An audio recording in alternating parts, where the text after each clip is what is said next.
Auto ಬಳಸೋರಿಗೆ shock. ಇನ್ನು ಮುಂದೆ ಆಟೋ ಹತ್ತೋಕ್ಕೂ ಮುಂಚೆ ಯೋಚನೆ ಮಾಡಬೇಕಾಗುತ್ತೆ ನೀವೆಲ್ಲ. ಮತ್ತಷ್ಟು ದುಬಾರಿ ಆಗುತ್ತೆ ಆಟೋ ಪ್ರಯಾಣ ದರ. ಆಟೋ LPG ದರ ಏರಿಕೆ ಹಿನ್ನೆಲೆ ಆಟೋ ಪ್ರಯಾಣ ದರ ಏರಿಸಲು ಜಿಲ್ಲಾಧಿಕಾರಿಗೆ ಮನವಿಯನ್ನ ಮಾಡಿಕೊಳ್ಳಲಾಗಿದೆ. ಕನಿಷ್ಠ 50 ರೂಪಾಯಿ ಬಳಿಕ ಪ್ರತಿ ಕಿಲೋಮೀಟರ್ಗೆ 25 ರೂಪಾಯಿ ಏರಿಸಲು ಮನವಿಯನ್ನ ಮಾಡಿಕೊಳ್ಳಲಾಗಿದೆ.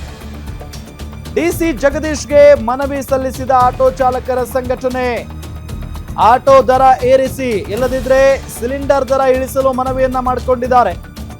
ಆಟೋ ಮೀಟರ್ ದರ ಏರಿಸೋ ಅಧಿಕಾರ ಜಿಲ್ಲಾಧಿಕಾರಿಗಳಿಗಿದೆ. ಹೀಗಾಗಿ ಡಿಸಿಗೆ ಮನವಿ ಸಲ್ಲಿಸಿ ದರ ಏರಿಸುವಂತೆ ಕೋರಿದ್ದಾರೆ.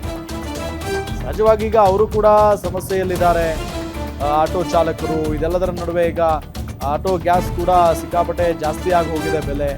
ಸೊ ಹಾಗಾಗಿ ಒಂದು ದರನಾದರೂ ಜಾಸ್ತಿ ಮಾಡಿಕೊಡಿ, ಇಲ್ಲ ಅಂತ ಅಂದ್ರೆ ಆಟೋ ಸಿಲಿಂಡರ್ ಬೆಲೆನಾದರೂ ಕಡಿಮೆ ಮಾಡಿಕೊಡಿ ಅನ್ನೋದು ಇಲ್ಲಿ ಆಟೋ ಯೂನಿಯನ್ ಅವರ ಮನವಿ. ಕೇಂದ್ರ ಸರ್ಕಾರ ಆಟೋ LPG ದರವನ್ನ 5 ರೂಪಾಯಿ 73 ಪೈಸೆ ಏರಿಸಿದೆ. ಸೊ ಇದು ನಿಜವಾಗ್ಲೂ ಖಂಡನೀಯ. ಈ ರೀತಿಯ ದರವನ್ನ ಏರಿಕೆ ಮಾಡೋದ್ರ ಮುಖಾಂತರ ಚಾಲಕರುಗಳನ್ನ ಸರ್ವನಾಶ ಮಾಡಲಿಕ್ಕೆ ಹೊರಟಿದೆ.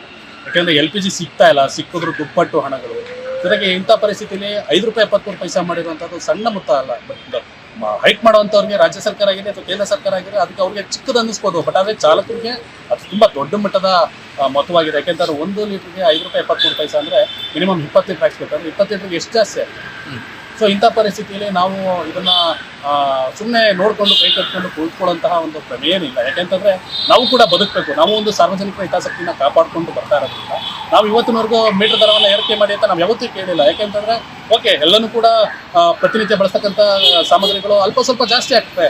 ಬಟ್ ಏಕಾಏಕಿ ಏಟ್ ಮೇಲೆ ಏಟ್ ಬಿಟ್ಟಾಗ ನಾವು ಕೂಡ ಕೆಲವೊಂದನ್ನ ಯೋಚನೆ ಮಾಡಿ ನಾವು ನಿರ್ಧಾರಗಳನ್ನ ಕೈಗೊಳ್ಳಬೇಕಾಗ್ತದೆ. ನಾವು ಸಾರ್ವಜನಿಕರ ಸೇವೆ ನೀಡ್ಕೊಂಡು ಬದುಕ್ತಾ ಇರ್ತಕ್ಕಂಥವ್ರು. ಬಟ್ ಆದರೆ ನಾವು ಕೂಡ ಬದುಕಬೇಕಲ್ವಾ?